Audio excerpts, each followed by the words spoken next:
Hello students, this is Shubham Poddar, your mathematics teacher. आशा करता हूँ कि आप खुश होंगे, मेहनत कर रहे होंगे, खूब पढ़ाई कर रहे होंगे। ट्रिग्नोमेट्री में हम लोग बेसिक्स पढ़े, टर्मिनोलॉजी पढ़े, प्रीवियस लेक्चर हम लोगों ने रिकैप किया, ट्रिग्नोमेट्रिकल टेबल पढ़ी हम लोगों ने, trigonometric ratios for different angles, है ना, some particular angles 30 degree, 45 degree, 60 degree, 90 degree, 0 degree, है ना। इन सब एंगल्स पर हम लोगों ने 6 के 6 ट्रिग्नोमेट्रिक रेशियोज की वैल्यू निकालनी सीखी। टेबल को लर्न कैसे करना है, ये भी एक जुगाड़ देखा है। हालांकि मैंने पहले भी कहा कि रेशियोज को लर्न करने की कोशिश कीजिएगा, ना कि टेबल पर डिपेंड रहने की। ओके, सो आज हमारा नेक्स्ट टॉपिक है trigonometric ratios of complementary angles.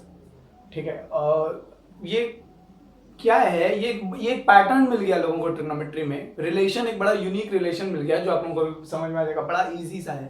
ठीक है, इसमें क्वेश्चंस बहुत अच्छे अच्छे बनते हैं और इस टॉपिक से ना आपके पेपर में क्वेश्चन रहेगा ही रहेगा। या मैं ये कहूं कि ट्रिग्नोमेट्री में ऐसा कोई टाइप नहीं है जिसमें से आपके बोर्ड एग्जाम में क्वेश्चन ना आए। कोई ऐसा, मतलब सबसे ज्यादा इंपॉर्टेंट चैप्टर ट्रिग्नोमेट्री है आपके लिए, क्योंकि उसमें कोई भी ऐसी टाइप नहीं रहेगी। चाहे पहली क्लास में जब हम लोगों ने क्वेश्चन सॉल्व किया था, अगर एक ट्रिग्नोमेट्रिक रेशियो दिया तो बाकी 5 ट्रिग्नोमेट्रिक रेशियोज कैसे फाइंड करेंगे, है ना। उसके बाद ट्रिग्नोमेट्रिक एंगल्स को लेकर के 60 डिग्री, 30 डिग्री, इन एंगल्स को लेकर के जो क्वेश्चन सॉल्व किया, इस टाइप का भी होगा क्वेश्चन पेपर में, पहले वाले लेक्चर के टाइप का भी होगा, और आज जो हम लोग पढ़ रहे हैं इस टाइप का भी क्वेश्चन पेपर में रहेगा ही रहेगा, एकदम श्योर है। खैर, तो कॉम्प्लीमेंट्री एंगल्स क्या होते हैं? ऐसे दो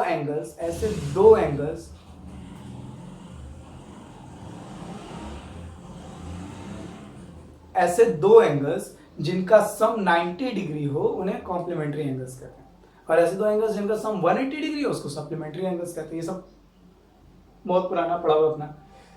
तो अगर ये राइट ट्रायंगल एबीसी है where B is 90 degree angle, right angle, और इसे मैं इन तीनों का सम 180 होता है, जिसमें से ये अकेला 90, ये दोनों कितने ये दोनों का सम कितना होगा? 90। ये अकेला 90 हो गया, तो इन दोनों का सम, इन दोनों एंगल्स का सम 90 होगा। इसका मतलब ये दोनों एंगल्स कॉम्प्लीमेंट्री एंगल्स होंगे। अगर ये दोनों कॉम्प्लीमेंट्री एंगल्स हैं और इस एंगल को मैं थीटा कह दूं, तो इस एंगल को मुझको लिखना पड़ेगा 90 माइनस थीटा। कॉम्प्लीमेंट्री एंगल कैसे निकलता है? 30 का कॉम्प्लीमेंट्री 60, 90 में से माइनस करके, 40 का कॉम्प्लीमेंट्री 50, 90 में से माइनस करके, थीटा का कॉम्प्लीमेंट्री 90 माइनस थीटा। सिंपल। अब यहीं से खेल शुरू होता है और यहीं पे खत्म भी हो जाएगा बड़ी आसानी से। बताएं मुझको, साइन थीटा, ध्यान दीजिएगा, बहुत ही आसान सा टॉपिक है और एक बार में समझ में आ जाएगा। साइन थीटा होता है परपेंडिकुलर अपॉन हाइपोटेनस, और थीटा के हिसाब से परपेंडिकुलर ए बी है। इन सब मामलों में कोई आर्गुमेंट अभी नहीं बाकी रह जाना चाहिए। मैंने कई बार समझाया है, जिस एंगल की नजर से आप देख रहे हैं उस एंगल के सामने वाली साइड परपेंडिकुलर होती है, उस एंगल से लगी हुई साइड बेस होती है, और हाइपोटेनस तो फिक्स है 90 के सामने वाली साइड। तो इस थीटा के हिसाब से ये परपेंडिकुलर अपॉन हाइपोटेनस, हाइपोटेनस मतलब एसी। चलिए, cos थीटा, थीटा के हिसाब से ये base upon hypotenuse, tan theta is what, perpendicular upon base, AB upon BC। और बाकी तीनों हम रेसिप्रोकल निकालना फटाफट से। कोसेक थीटा हो गया हमारा AC upon AB, sec theta हो गया हमारा AC अपॉन BC, और कॉट थीटा हो गया हमारा BC अपॉन AB। दिख रहा है ना नीचे तक? ये एकदम साफ दिखाई दे रहा है। ठीक है, अब थीटा का काम हो गया। अब उधर से कॉम्प्लीमेंट्री एंगल की आंख से देखेंगे। इस आंख से देख लिए, अब अपनी आंख इधर गड़ा लीजिए। अब इस आंख से देखेंगे 90 माइनस थीटा वाली पॉइंट ऑफ व्यू से इधर से, और इधर से जब मैं देख रहा हूं तो मुझको ये परपेंडिकुलर दिखाई दे रहा है BC। इसकी नजर से देखेंगे तो ये परपेंडिकुलर है और ये बेस हो जाएगा। इस एंगल की नजर से देख रहे हैं तो इस एंगल के सामने वाली साइड ये परपेंडिकुलर होगी। तो sine theta, actually sine 90 minus theta. अब मैं इस एंगल की नजर से देख रहा हूं, perpendicular upon hypotenuse, cos 90 minus theta, base upon hypotenuse, tan 90 minus theta, perpendicular upon base, cosec 90 minus theta. उल्टा कर दीजिए, AC अपॉन BC सेक 90 माइनस थीटा, उल्टा कर दीजिए, ए सी अपॉन ए बी और कॉट 90 माइनस थीटा, tan वाले का रेसिप्रोकल ए सी upon B C.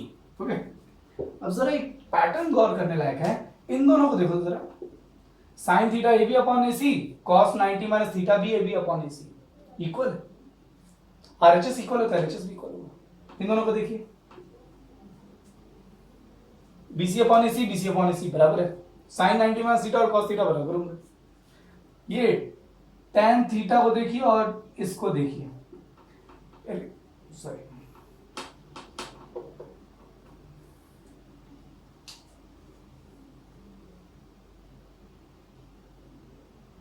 गलत हो गया यार, और बीसी अपॉन ए बी हो गई है, sorry sorry sorry sorry, BC upon A B हो गई है, खुद ही डर गया था। tan 90 minus theta is equals to perpendicular BC upon base AB, इसके हिसाब से ये परपेंडिकुलर और ये बेस BC अपॉन AB, और इसका उल्टा AB अपॉन BC। ओके, ये देखिए tan थीटा जो है वो cot 90 minus theta, AB upon BC, AB upon BC। ये देखिए cot 90 माइनस cot थीटा जो है BC अपॉन AB और ये भी BC अपॉन AB है, tan 90 माइनस थीटा। ये देखिए कोसेक थीटा जो है वो सेक थीटा, ये देखिए AC upon AB, AC upon AB। ये देखिए सेक थीटा जो है कोसेक 90 माइनस थीटा के बराबर। ओहो, तब तो हमको कुछ अच्छे अच्छे रिजल्ट मिल गए, और रिजल्ट क्या मिले वो अभी मैं बता रहा हूँ, just take a screenshot of this. ले लिया, ले लिया भाई, स्क्रीनशॉट ले लिया।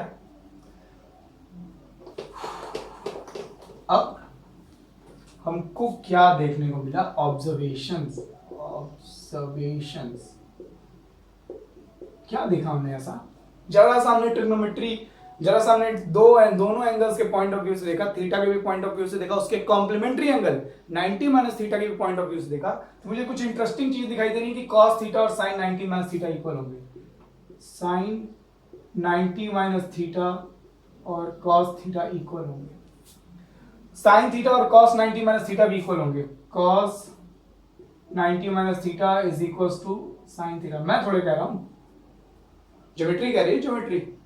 tan theta cot 90 minus theta के और tan 90 minus theta cot theta के, tan 90 minus theta is equals to cot theta, cosec 90 minus theta is equals to sec theta, sec 90 minus theta is equals to cosec theta, you know, cot 90 minus theta is equals to tan theta. इनको learn करना आसान है, ऐसा भी नहीं कि इनको learn करना बड़ा मुश्किल है, ठीक है। साइन और कॉस आपस में बदल जाते हैं, इन दोनों को एक साथ लर्न कीजिए, इन दोनों को एक साथ लर्न कीजिए, एंड एक्चुअली इन दोनों को एक साथ लर्न कीजिए, tan 90 minus theta is equals to cot theta. इसको यहां से इरेज कर दो, मतलब है ना, एक जुगाड़ बैठा करके सेक और कोसेक आपस में बदल जाते हैं, कॉम्प्लीमेंट्री एंगल वाले फॉर्मूले में सेक और कोसेक भाई भाई, कॉम्प्लीमेंट्री एंगल वाले फॉर्मूले में साइन और कॉस भाई भाई, और कॉम्प्लीमेंट्री एंगल वाले फॉर्मूले में tan और cot भाई भाई, ये एक दूसरे में बदल जाते हैं। साइन 90 माइनस थीटा कॉस में चला जाएगा, कॉस 90 माइनस थीटा साइन में चला जाएगा, tan 90 माइनस थीटा cot में चला जाएगा, cot 90 माइनस थीटा tan में चला जाएगा, sec 90 माइनस थीटा कोसेक में चला जाएगा, कोसेक 90 माइनस थीटा सेक में चला जाएगा। ये दोनों भाई भाई, ये दोनों भाई भाई, ये दोनों भाई भाई। कॉम्प्लीमेंट्री एंगल का हिसाब फिक्स है, कोई दिक्कत की बात नहीं, याद भी हो जाएगा। और प्रूफ कितना आसान है, आप एक ट्रायंगल बना करके झट से देख सकते हैं किसका 90 माइनस थीटा किसके थीटा के बराबर है ना। प्रूफ कितना सिंपल है। इसीलिए मैं हमेशा कहता हूं कि आप प्रूफ एग्जाम में भले नहीं आता हो, बट प्रूफ जानना बहुत जरूरी है। हमेशा प्रूफ देख लेने से, ज्यादातर स्टूडेंट्स जो रीजनेबल तरीके से मैथ्स पढ़ते हैं कि सर कैसे आ गया, क्यों आ गया, उनको फॉर्मूला लाइफ टाइम याद रहता है, क्योंकि कहीं ना कहीं यू नो सबकॉन्शियस माइंड में उनके कहीं ना कहीं रहता है रीजनेबल, क्या ये ऐसा है ना। देखिए, जब आप किसी चीज को लॉजिकली समझ जाते हैं ना, तो आप उस पर फर्म बिलीव करते हैं क्या ऐसा है, उसको आपको रटने की जरूरत नहीं पड़ती। और जिस चीज को आपने देखा सुना है ना, वो आपने अपने मन को समझा रखा है कि हाँ ये ऐसा है, हमने कहीं सुना है, वो भूल जाएगा। इसीलिए प्रूफ पे हमेशा नजर डालनी चाहिए, वो एग्जाम में आता हो ना आता हो। आजकल के एजुकेशन सिस्टम की बड़ी खराब चीज है कि एप्लीकेशन के चक्कर में हम लोग कोर कॉन्सेप्ट को बिल्कुल निग्लेक्ट कर देते हैं। प्रूफ नहीं आएगा, प्रूफ नहीं आएगा, प्रूफ नहीं आएगा, प्रूफ कोई पढ़ता ही नहीं। ये प्रूफ पर हमेशा नजर पड़नी चाहिए। बिना रीजन के अगर आप मैथमेटिक्स, बिना लॉजिक के आप क्या कैसे आ गया, कहाँ से आ गई, ये बिना जाने अगर आप खाली अंधेरे में क्वेश्चन सॉल्व कर रहे हैं, कोई मतलब नहीं है भाई साहब। खैर, मेक श्योर कि आप ये फॉर्मूला जरूर नोट करें, ठीक है। और बड़ा सिंपल है इनकी डेरिवेशन, आई होप आपको समझ में आई हो, ठीक है। इसको छोटी सी बात है, इसको एक बार और रिमाइंड करके एक बार दो बार अच्छे से समझ लीजिएगा कि हाँ ये क्या बता रहे हैं, ठीक है। हम लोग एक आध क्वेश्चन सॉल्व कर रहे थे उसके ऊपर, है जी। ये क्वेश्चन लिखा हुआ है, tan 7 degree into tan 13 degree into tan 45 degree into tan 77 degree into tan 83 degree is equal to what है? 13, 7, 77, 83। हम लोग तो 0, 30, 45, 60, 90 वाले हैं ना, इन्हीं पर तो वैल्यू याद है। ये कौन कौन से एंगल आ गए? tan 7 डिग्री की वैल्यू मालूम है क्या? नहीं। tan 13 डिग्री की वैल्यू, अरे tan क्या, किसी के भी 13 डिग्री की वैल्यू नहीं मालूम है। हम तो 0, 30, 45, 60, 90 वाले हैं। We know all the trigonometric ratios at 0 degree, 30 degree, 45 degree, 60 degree and 90 degree. Not at 7 degree, 13, 77 and 83, you know.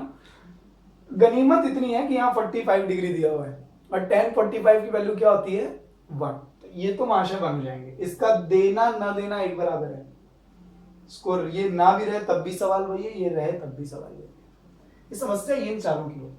And trust me, इस तरह के क्वेश्चंस में बहुत सारे स्टूडेंट्स कंफ्यूज होते हैं। तो कंफ्यूजन की कोई बात नहीं है, अगर आप ध्यान देंगे तो सोचने वाली बात यहाँ है कि यहाँ ऐसे ही एंगल्स को क्यों चूज किया गया, 7, 13, 77, 83, है ना। तो फटाफट से जरा कुछ रिलेशन देखते हैं। 7 और 13 ऐड करने पर कितना आएगा? 20, ठीक है। कॉम्प्लीमेंट्री एंगल ढूंढिए। 7 और 77, 777 ऐड करने पर 84 नहीं, 783 ऐड करने पर 90। अच्छा, ये दोनों कॉम्प्लीमेंट्री एंगल है, ध्यान दीजिएगा। 13 और 77 ये दोनों कॉम्प्लीमेंट्री एंगल। अरे बीच वाले से कोई मतलब ही नहीं है, तो 1 है। अब आप देखिए क्या करना है इसमें, या तो लेफ्ट वाले ट्रिग्नोमेट्रिक रेशियोज या राइट वाले ट्रिग्नोमेट्रिक रेशियोज को कॉम्प्लीमेंट्री एंगल के हिसाब से चेंज कर दीजिए। देखिए कैसे, tan, मैं लेफ्ट वालों को चेंज कर रहा हूं। अगर आप इसको चेंज कर रहे हैं तो इसको मत कीजिएगा, अगर आप इसको चेंज कर रहे हैं तो इसको मत कीजिएगा, अगर आप इसको चेंज कर रहे हैं तो फिर इसको मत कीजिएगा। दोनों ये जो कॉम्प्लीमेंट्री एंगल वाले ट्रिग्नोमेट्रिक रेशियो 13 और 17, 77, इन दोनों में से कोई एक चेंज करना है। और कैसे चेंज करना है ये देखिए। 7 को मैं लिख सकता हूं 90 माइनस 83, हाँ है ना। 7 को 90 माइनस 83, इसमें से सब्ट्रैक्ट होकर 7 ही तो आएगा। तो मैंने 7 की जगह 90 माइनस 83 लिख दिया, इनटू 13 की जगह मैंने लिख दिया 90 माइनस 77। 90 में 77 माइनस करूंगा तो 13 ही आएगा। अब बाकी आपको नहीं चेंज करना है, बाकी एज इट इज रहने दीजिएगा, ठीक है। tan 90 माइनस, अब ये बताइए tan 90 माइनस थीटा, इसको थीटा मान लीजिए। tan 90 माइनस थीटा क्या होता है याद कीजिए। tan और कौन भाई भाई होते हैं, कॉम्प्लीमेंट्री एंगल्स में tan का भाई cot। tan 90 माइनस थीटा ये हो जाएगा भाई साहब cot 83। tan याद कीजिए, tan 90 minus theta is equal to cot theta. tan 90 minus theta, ये थीटा है, is equal to cot theta. Simple.